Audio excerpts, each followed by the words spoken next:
Warm light ആകുമ്പോൾ നമ്മൾ പിന്നെ പെട്ടെന്ന് ഉറക്കത്തിലേക്ക് പോകും എന്നുള്ളതാണ്. അപ്പോൾ പിന്നെ ഉറങ്ങുക എന്നുള്ളതാണ്, രാത്രി എന്ന് പറഞ്ഞാൽ ഉറങ്ങാനുള്ളതാണ്. അപ്പോൾ അതുകൊണ്ട് തന്നെ വാം ലൈറ്റ് മാത്രമേ യൂസ് ചെയ്തിട്ടുള്ളൂ.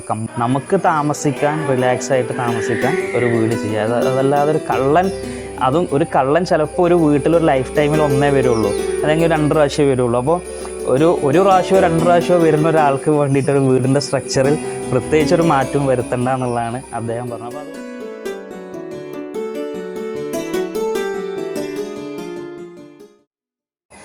എൻ്റെ പേര് മുഹമ്മദ് അമീർ.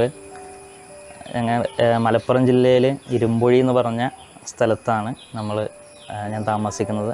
നമ്മളെ പുതിയ വീട്. ഈ വീട് ഒരു എക്കോ ഫ്രണ്ട്ലി കോൺസെപ്റ്റിലുള്ള വീടാണ്. അപ്പോൾ എങ്ങനെയാണ് എക്കോ ഫ്രണ്ട്ലി എന്ന് ചോദിച്ചാൽ, നമ്മൾ reduce, recycle, renewable,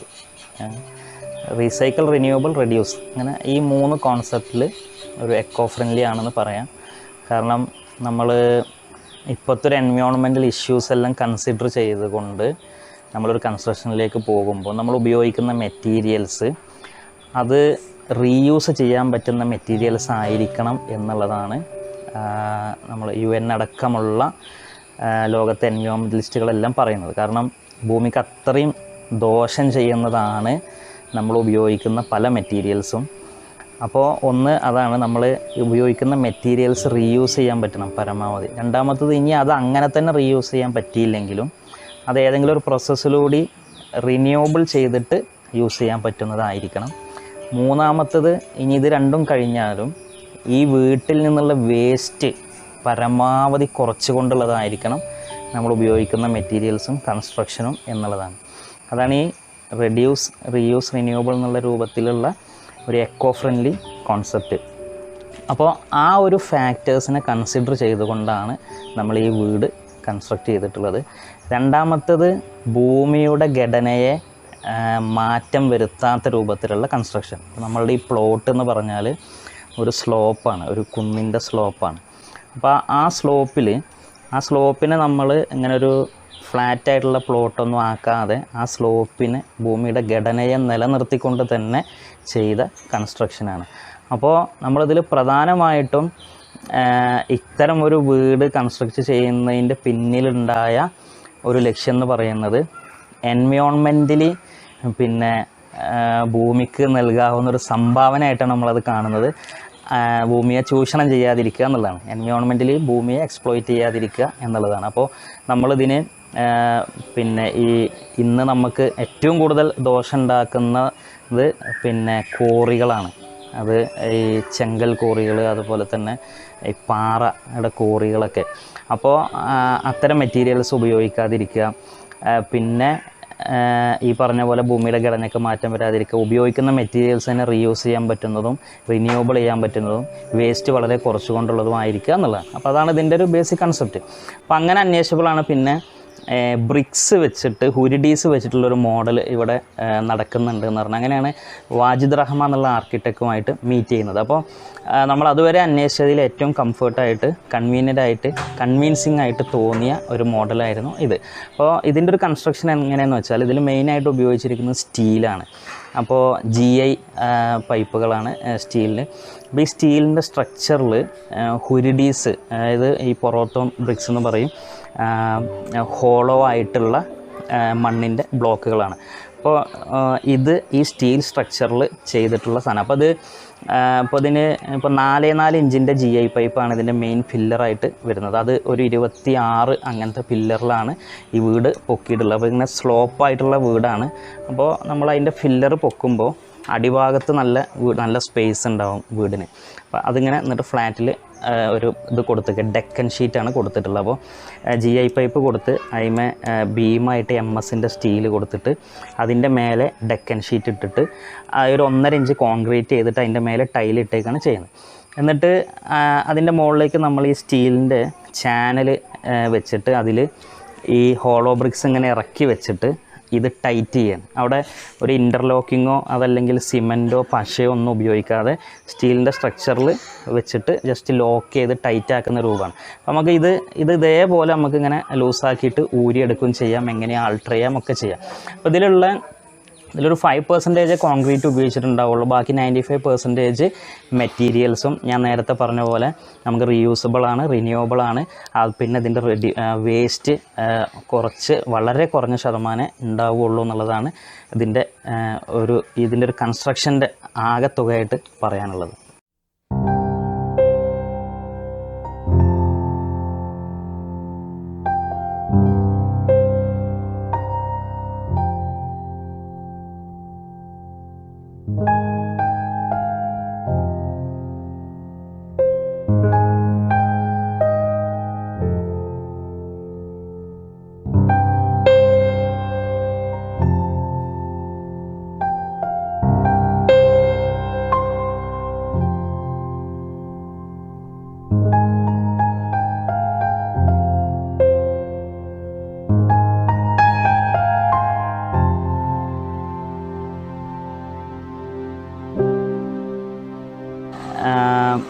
$1,650 square ഫീറ്റാണ് area ചെയ്തിട്ടുള്ളത്.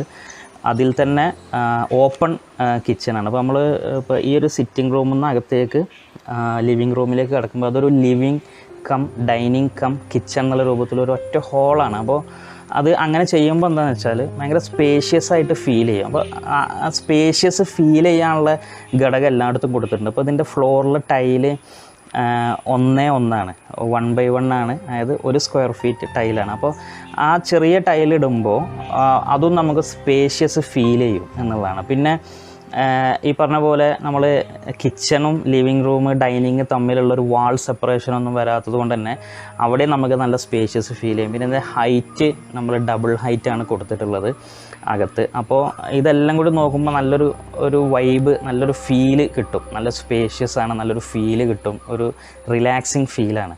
അപ്പോൾ ആ രൂപത്തിൽ തന്നെയാണ് ഡിസൈൻ ചെയ്തിട്ടുള്ളത്.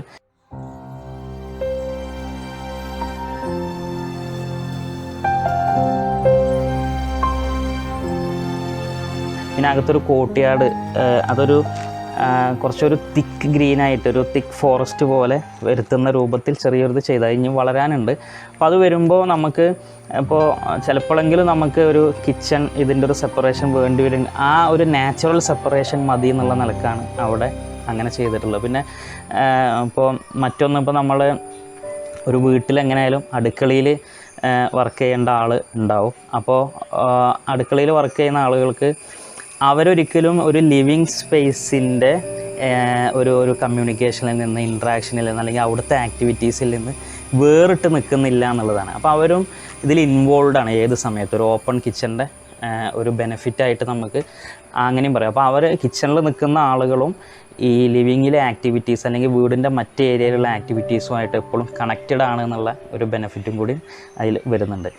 പിന്നെ ബെഡ്റൂമിൽ നമ്മളിതിൽ ഉപയോഗിച്ചിരുന്ന മെറ്റീരിയൽസ് വളരെ സിമ്പിളായിട്ടുള്ള മെറ്റീരിയൽസ് ഉപയോഗിച്ചിട്ടുള്ളൂ. ബെഡ്റൂമൊക്കെ പിന്നെ ഒരു ടേബിൾ, ഒരു ചെയർ, കട്ടിൽ, പിന്നെ വാർഡ്രോബ്, ഒരു ഡ്രസ്സിങ് കോർണർ പോലെ വേറെ തന്നെ ചെയ്തിട്ടുണ്ട്. അപ്പോൾ വളരെ സിമ്പിളായിട്ടുള്ളതാണ്. പിന്നെ ലൈറ്റിംഗ് ഒക്കെ ഒരു വിക്ടോറിയൻ വിൻറ്റേജ് സ്റ്റൈലിലുള്ള ലൈറ്റിംഗ് ആണ് കൂടുതലും കൊടുത്തിട്ടുള്ളത്. അപ്പോൾ ആ ഒരു ഫീല് കിട്ടാൻ വേണ്ടിയിട്ടാണ്. കാരണം ഒരു ബ്രിക്കിലൊക്കെ ചെയ്തത് കൊണ്ട് തന്നെ ഒരു വിൻറ്റേജ് ഫീല് വരാൻ വേണ്ടിയിട്ട് അത്തരം ലൈറ്റ്, വാൾ ലൈറ്റുകളാണ് കൊടുത്തിട്ടുള്ളത്. പിന്നെ വേറൊന്ന്, കംപ്ലീറ്റ്ലി വാം ലൈറ്റാണ് നമ്മൾ യൂസ് ചെയ്തിട്ടുള്ളത്. ആർക്കിടെക്റ്റിൻ്റെ തന്നെ നിർദ്ദേശമാണ്, വാം ലൈറ്റാണ്. അപ്പോൾ ഒന്ന് ഈ ഒരു കളറിന് മാച്ച് ആവുന്ന രൂപത്തിൽ, അല്ലെങ്കിൽ ഈ ബ്രിക്ക് കൊണ്ടുള്ള ഈ ഒരു കളറിന് നാച്ചുറലി മാച്ച് ആവുന്ന രൂപത്തിൽ ഒരു ഫീല് കിട്ടാനാണ് ഒന്ന്. രണ്ടാമത്തത്, നമ്മൾ സൂര്യൻ അസ്തമിച്ച് കഴിഞ്ഞാൽ പിന്നെ നമ്മൾ ഉറക്കത്തിലേക്ക് പോകണം എന്നുള്ളൊരിതാണ്. അപ്പോൾ ഈ കൂൾ ലൈറ്റ് ശരിക്കും ഉറക്കത്തിനെ കുറക്കും. അപ്പോൾ വാം ലൈറ്റ് ആകുമ്പോൾ നമ്മൾ പിന്നെ പെട്ടെന്ന് ഉറക്കത്തിലേക്ക് പോകും എന്നുള്ളതാണ്. അപ്പോൾ പിന്നെ ഉറങ്ങുക എന്നുള്ളൊരിതാണ്, രാത്രി എന്ന് പറഞ്ഞാൽ ഉറങ്ങാനുള്ളതാണ്. അപ്പോൾ അതുകൊണ്ട് തന്നെ വാം ലൈറ്റ് മാത്രമേ യൂസ് ചെയ്തിട്ടുള്ളൂ കംപ്ലീറ്റ്ലി. പിന്നെ ഹാങ്ങിങ് ലൈറ്റ് എല്ലാം വുഡൻ ഫിനിഷായിട്ട് അതൊക്കെ നമ്മൾ ചെയ്യിച്ചതാണ്. ഫർണിച്ചർ കംപ്ലീറ്റ് റബ്ബ് വുഡിലാണ് ചെയ്തിട്ടുള്ളത്, മരം ആയിട്ട് യൂസ് ചെയ്തിട്ടില്ല. ഡോറെല്ലാം ഫെറോ ഡോറാണ്. പിന്നെ വേറൊരു വീടിൻ്റെ ഒരു പ്രത്യേകത എന്ന് പറഞ്ഞാൽ സിറ്റിംഗ് സ്പേസ് ഒരുപാട്, അത് നമ്മൾ ഇൻബിൽട്ടായിട്ട് ചെയ്തതാണ്. അപ്പോൾ പിന്നെ നമ്മൾ ഓരോ സൈഡിലും ഇങ്ങനെ പിന്നെ സ്റ്റീലിൻ്റെ ഒരു ഫ്രെയിം കൊടുത്തിട്ട് അതിൻ്റെ മേലെ പ്ലൈവുഡ് അടിച്ചിട്ട് സെറ്റ് ചെയ്തതാണ്. അപ്പോൾ അത് നമ്മൾ ഇപ്പോൾ ലിവിങ്ങിലെ കോർട്ട്യാർഡിൻ്റെ ചുറ്റും ഉണ്ട്. പിന്നെ ഡൈനിങ് ടേബിളിൻ്റെ ഒരു സൈഡ് ഫുള്ള് ഇതേപോലത്തെ ബെഞ്ചാണ്. അപ്പോൾ അങ്ങനെ കുറേ സ്പേസ് ഉണ്ട്. അപ്പോൾ എവിടെയും നമുക്ക് ഇരിക്കാനുള്ള സ്പേസ് ഉണ്ട്, വളരെ റിലാക്സ്ഡ് ആയിട്ട് ഇരിക്കാനുള്ള സ്പേസ് ഉണ്ട്. പിന്നെ ഒരു 3 ബാൽക്കണി ഉണ്ട്. ഒന്ന് ഒരു ഡൈനിങ്ങിൻ്റെ ഏരിയ എന്നുള്ളൊരു ബാൽക്കണി ഉണ്ട് ചെറിയ, പിന്നെ ഒരു ബെഡ്റൂം, ഒരു ഗസ്റ്റ് ബെഡ്റൂം ഉണ്ട്. 3 ബെഡ്റൂമാണ് ടോട്ടൽ ഉള്ളത്. ഒന്ന് ഗസ്റ്റ് ബെഡ്റൂമിൻ്റെ അടുത്ത് ഒരു ബാൽക്കണി ഉണ്ട്, പിന്നെ ഒരു മെയിൻ ബാൽക്കണി ഉണ്ട്. അപ്പോൾ ഈ ബാൽക്കണിയിൽ നിന്നൊക്കെ നല്ല വ്യൂ ആണ്. കാരണം അതിൻ്റെ ഒരു ഭാഗം നല്ല ഹൈറ്റിലാണ് നിൽക്കുന്നത്, സ്ലോപ്പിലായതുകൊണ്ട് തന്നെ വീട് ഇങ്ങനെ ആയതുകൊണ്ട് നല്ല ഹൈറ്റ് ഉണ്ട്. അപ്പോൾ ആ ഹൈറ്റ് എൻജോയ് ചെയ്യാൻ വേണ്ടിയിട്ടാണ് മെയിനായിട്ട് ഈ ഒരു ബാൽക്കണി ഫീൽ കൊടുത്തിട്ടുള്ളത്.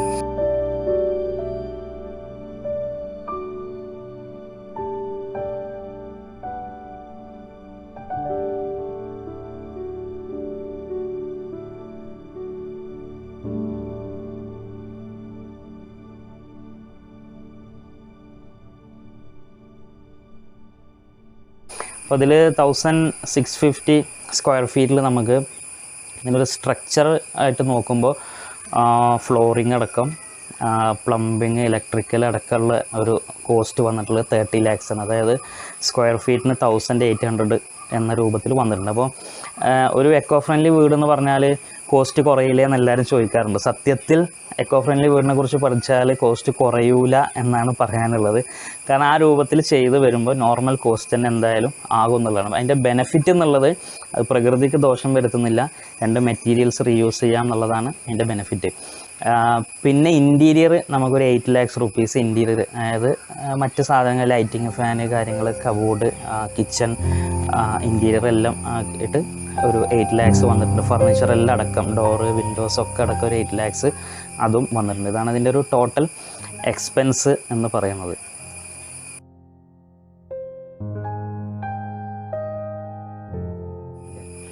പിന്നെ ഇപ്പോൾ ഈ വീട് ഇപ്പോൾ പ്രധാനമായിട്ടും ആളുകൾ വന്ന് നോക്കുമ്പോൾ, ഇപ്പോൾ ഈ നമ്മുടെ ഏരിയയിലൊന്നും ഇങ്ങനത്തെ വീടില്ല. അപ്പോൾ ആളുകൾ ഇതിൻ്റെ കൺസ്ട്രക്ഷൻ സമയത്ത് കാണുമ്പോൾ, അതേപോലെ തന്നെ ഇപ്പോൾ ഇവിടെ വരുന്ന ആളുകൾ, അതേപോലെ തന്നെ നമ്മൾ സോഷ്യൽ മീഡിയയിലൊക്കെ പോസ്റ്റ് ചെയ്യുമ്പോൾ ഏറ്റവും കൂടുതൽ വരുന്ന ചോദ്യങ്ങൾ ഇതിൻ്റെ ഒരു സേഫ്റ്റി കൺസേൺ ആണ്. അപ്പോൾ എങ്ങനെ എത്രത്തോളം സേഫ് ആണെന്നുള്ളത് 2 രൂപത്തിലുള്ള സേഫ്റ്റിയാണ് ആളുകൾ ഇതിനെക്കുറിച്ച് കൺസേൺ ആണ്. ഒന്ന് പിന്നെ തെഫ്റ്റ് ആൻഡ് റോബറി എന്നുള്ള കള്ളന്മാർ കിടക്കുമോ എന്നുള്ളതാണ് ഒന്ന്. രണ്ടാമത്തേത് നാച്ചുറൽ കലാമിറ്റീസിനെ എങ്ങനെ ഓവർകം ചെയ്യും, സർവൈവ് ചെയ്യുമോ എന്നുള്ളതാണ്. ഒന്ന് ഇപ്പോൾ ഇത് നമ്മൾ ഈ വീട് കൺസ്ട്രക്ഷൻ തുടങ്ങുമ്പോൾ തന്നെ ഇപ്പോൾ വാജിദ് റഹ്മാൻ, ഇപ്പോൾ നമ്മളെ വീട് മെറ്റീരിയൽസ് ഉപയോഗിച്ചിട്ടുള്ളത് ഇതിൻ്റെ പുറത്തെല്ലാം ഫുള്ള് വാള് ഹുരിഡീസ് ബ്ലോക്കാണ്. അപ്പോൾ അകത്തുള്ള വാൾ സെപ്പറേഷൻസ് 10 അടിയിലാണ്, 10 feet ഹൈറ്റിലാണ് ഹുരിഡീസ്. അതിൻ്റെ മേലേക്ക് പിന്നെ വി ബോർഡാണ് ചെയ്തിട്ടുള്ളത്, നല്ല ഹൈറ്റ് വരുന്നുണ്ട്. അപ്പോൾ വി ബോർഡാണ് പിന്നെ ചെയ്തിട്ടുള്ളത്. അപ്പോൾ ഇതിൻ്റെ ആർക്കിടെക്റ്റിൻ്റെ വീട് കംപ്ലീറ്റ് വി ബോർഡാണ്, ഒരു ബ്രിക്കും ഇല്ല, കംപ്ലീറ്റ് വി ബോർഡും പിന്നെ സ്റ്റീലും മാത്രം വെച്ചിട്ട് ചെയ്തത്. അപ്പോൾ അദ്ദേഹം തുടക്കത്തിലേ പറഞ്ഞു നമ്മളൊരു വീട് ഒരു കള്ളനെ മുന്നിൽ കണ്ട് ഒരിക്കലും ഒരു വീട് ചെയ്യേണ്ട എന്നുള്ളതാണ്. നമുക്ക് താമസിക്കാൻ, റിലാക്സ് ആയിട്ട് താമസിക്കാൻ ഒരു വീട് ചെയ്യുക. അതല്ലാതെ ഒരു കള്ളൻ ചിലപ്പോൾ ഒരു വീട്ടിലൊരു ലൈഫ് ടൈമിൽ ഒന്നേ വരുള്ളൂ, അല്ലെങ്കിൽ 2 പ്രാവശ്യമേ വരുള്ളൂ. അപ്പോൾ ഒരു പ്രാവശ്യമോ 2 പ്രാവശ്യമോ വരുന്ന ഒരാൾക്ക് വേണ്ടിയിട്ടൊരു വീടിൻ്റെ സ്ട്രക്ചറിൽ പ്രത്യേകിച്ചൊരു മാറ്റവും വരുത്തണ്ട എന്നുള്ളതാണ് അദ്ദേഹം പറഞ്ഞത്. അപ്പോൾ അതുകൊണ്ട് തന്നെ അതിൽ ഒരു കള്ളനെ കണ്ടിട്ട് ഇതിൽ പ്രത്യേകിച്ച് ഒന്നും ചെയ്തിട്ടില്ല. പിന്നെ രണ്ടാമത്തെ നാച്ചുറൽ ആയിട്ടുള്ള കലാമിറ്റീസ് കാര്യങ്ങളാണ്. അതിൽ ഉള്ളൊരു സംഗതി എന്താണെന്ന് വെച്ചാൽ, ഒന്ന് പിന്നെ നമ്മൾ കോൺക്രീറ്റ് കെട്ടിടങ്ങൾ ഭൂമിക്ക് വരുത്തുന്ന പ്രശ്നങ്ങൾ, അത് ഒരു ഫാക്റ്റാണ്, നമുക്കെല്ലാവർക്കും അറിയുന്നതാണ് ഒക്കെ. അപ്പോൾ ശരിക്കും പറഞ്ഞാൽ ഒരു കോൺക്രീറ്റ് ഫോറസ്റ്റായിട്ട് മാറുകയാണ്. അപ്പോൾ ഐലൻഡ് ഹീറ്റ് എന്ന് പറഞ്ഞൊരു സംഗതി, ഹീറ്റ് ഐലൻഡ് എഫക്റ്റ് എന്ന് പറഞ്ഞൊരു സംഗതിയാണ്. അതായത് നമ്മൾ കോൺക്രീറ്റ് കെട്ടിടങ്ങൾ ഇങ്ങനെ കൂടുമ്പോൾ ആ സോണിൽ ഹീറ്റ് കൂടും, അവിടെ ഹീറ്റ് കൂടുന്നൊരു പ്രശ്നം ഉണ്ടാവും. അപ്പോൾ ഹീറ്റ് കൂടുമ്പോൾ പ്രകൃതിയിൽ കാലാവസ്ഥകളിലുള്ള മാറ്റങ്ങൾ, പ്രശ്നങ്ങളുണ്ടാവും. പിന്നെ ഭൂമി കുഴിച്ചിട്ട് നമ്മൾ കല്ലുകൾ എടുക്കുമ്പോൾ, ഈ മലകൾ പൊട്ടിച്ചിട്ട് നമ്മൾ കല്ലുകൾ എടുക്കുമ്പോൾ, പിന്നെ ചെങ്കല്ലെടുക്കുമ്പോൾ, വെട്ടിലെടുക്കുമ്പോൾ, പിന്നെ കുഴൽക്കിണർ കുത്തുമ്പോൾ, ഇതൊക്കെ ഭൂമിയെ അല്ലെങ്കിൽ എർത്തിനെ പ്രൊവോക്ക് ചെയ്യുന്ന പ്രവൃത്തികളാണ്. ഇത് കൂടുമ്പോൾ ഭൂമി പ്രതികരിക്കും. ആ പ്രതികരണത്തിലാണ് നമുക്ക് പ്രശ്നങ്ങളൊക്കെ ഉണ്ടാവുന്നത്. അപ്പോൾ ഈ നാച്ചുറൽ കലാമിറ്റീസ് എന്ന് പറഞ്ഞ് ചോദിക്കുന്നതന്നെ ഇങ്ങനത്തെ ഭൂമിയുടെ പ്രതികരണങ്ങളാണ്. അപ്പോൾ ഭൂമിയെ പ്രൊവോക്ക് ചെയ്തിട്ട് ഭൂമി പ്രതികരിക്കുമ്പോൾ എന്ത് ചോദിക്കും എന്നുള്ളതിൽ കാര്യമില്ല. നമ്മൾ ഒരാളെ പോയി തെറി പറഞ്ഞിട്ട് അയാൾ അടിക്കുമ്പോൾ എന്ത് ചെയ്യും ചോദിച്ചാൽ നമ്മൾ തെറി പറയാതിരിക്കുക എന്നുള്ളത് അതിൽ പിന്നെ നമുക്ക് ചെയ്യാൻ പറ്റുള്ളൂ. തെറി പറഞ്ഞാൽ അയാൾ അടിക്കും എന്നുള്ളത് ഉറപ്പ് തന്നെയാണ്. അപ്പോൾ ഇത്തരം വീടുകൾ കൺസ്ട്രക്റ്റ് ചെയ്യുന്നതിലൂടെ ഭൂമിയെ നമ്മൾ പ്രൊവോക്ക് ചെയ്യാതിരിക്കുക എന്നുള്ളതാണ്. പക്ഷേ അതിൻ്റെ ഒരു പ്രശ്നം വേറെ എന്താണെന്ന് വെച്ചാൽ നമ്മൾ ഒരുപാട് കോൺക്രീറ്റ് വീടുകളുടെ നടുക്ക് ഒരു എക്കോ ഫ്രണ്ട്ലി വീടുണ്ടാക്കിയിട്ട് ഭൂമി പ്രതികരിക്കുമ്പോൾ എക്കോ ഫ്രണ്ട്ലി വീടിനെ ഒന്നും ചെയ്യണ്ട എന്ന് പറഞ്ഞ് ഭൂമി മാറി നിൽക്കൊന്നുമില്ല. ഒരു നാച്ചുറൽ കലാമിറ്റി വരുമ്പോൾ എക്കോ ഫ്രണ്ട്ലി വീടിനെ ബാധിക്കും. അപ്പോൾ ആ രൂപത്തിൽ അത് ബാധിക്കും. അപ്പോൾ ഇതിൻ്റെ ഒരു പരിഹാരം എന്ന് പറഞ്ഞാൽ നമ്മളെല്ലാവരും പിന്നെ ഭൂമിയെ വേദനിപ്പിക്കുന്ന രൂപത്തിലുള്ള കൺസ്ട്രക്ഷനിലേക്ക് പോകാതിരിക്കുക എന്നുള്ളതാണ്. അപ്പോൾ പ്രത്യേകിച്ച് ഞാൻ എഡ്യൂക്കേഷൻ ഫീൽഡിലാണ്. നമ്മളെല്ലാം കുട്ടികളെ പഠിപ്പിക്കുന്ന ഒരു സാധനമാണ് യുണൈറ്റഡ് നേഷൻസിൻ്റെ സസ്റ്റൈനബിൾ ഡെവലപ്മെൻറ്റ് ഗോൾസ് ഉണ്ട്, SDG എന്ന് പറഞ്ഞാൽ. അത് ലോകത്തെ ഏറ്റവും പ്രധാനപ്പെട്ട 17 പ്രശ്നങ്ങൾ നമ്മൾ അഡ്രസ്സ് ചെയ്യേണ്ട, സ്കൂളിൽ നിന്ന് പരിഹാരങ്ങൾ ഉണ്ടായി വരേണ്ട സംഗതികളാണ്. അതിലൊന്ന് ഈ എൻവയോൺമെൻറ്റൽ ഫാക്ട്സ് ആണ്, ഭൂമിയുടെ ഇത്. അപ്പോൾ നമ്മൾ തന്നെ ഒരു മാതൃകയായില്ലെങ്കിൽ ഉള്ള ഒരു നമ്മളത് ഇപ്പോൾ മാതൃകയാകാതെ അത് പറഞ്ഞു നടക്കുന്ന ഒരു പ്രശ്നം കൂടിയും അതിലുണ്ട് എന്നുള്ളത് പിന്നെ എൻ്റെ തന്നെ എത്തിക്സിനെ ബാധിക്കുന്ന ഒന്നും കൂടി ആണ്. അപ്പോൾ ഈ ഘടകങ്ങൾ നോക്കുമ്പോൾ അതിൻ്റെ സേഫ്റ്റി എന്നുള്ളത് നമ്മൾ ഇനി ഇങ്ങനെയുള്ള കൺസ്ട്രക്ഷനിലേക്ക് പോയിക്കൊണ്ട് ഭൂമിയെ സേഫാക്കുന്നതിലൂടെ നമ്മൾ സേഫാകുക എന്നുള്ളതാണ്. അതല്ല ഭൂമിക്ക് എന്തും സംഭവിച്ചോട്ടെ, ഞാനും എൻ്റെ കുടുംബവും ഒരു കോൺക്രീറ്റ് കെട്ടിൻ്റെ ഉള്ളിൽ സേഫായിരിക്കുക എന്നുള്ളതൊരു സ്വാർത്ഥമായ ചിന്താഗതിയാണെന്ന് കൂടെയാണ് അതിൽ പറയാനുള്ളത്.